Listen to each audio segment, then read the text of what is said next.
এই কয়দিন তো মেলার জন্য আমাকে দেখতেই পাওনি। চলো আবার শুরু হয়ে গেল।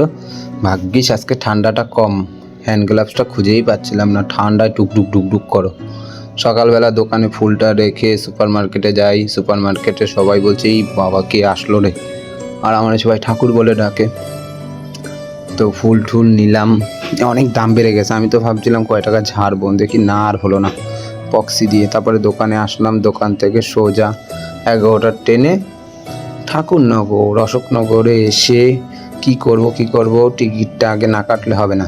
তারপরে পরোটা খাও, পরোটা খেয়ে ভাবলাম ঠাকুরনগর থেকে 100 টাকা ঝাড়বো, সেও হয় না ভাই। সে মানে শুধু দাম আর দাম। দেখো হাজার হাজার লোক এই ব্যবসা করে, কি করবে, কাজের বাজার কিন্তু খারাপ। আর এই মালাটা কে কে চেনো বলো? নতুন উঠেছে, নতুন। তা কী করবো, ফুল ঠুল নিয়ে সোজা চলে আসলাম আবার স্টেশনে। স্টেশন থেকে ডুমডুম করতে করতে ট্রেন ধরে বাড়ি।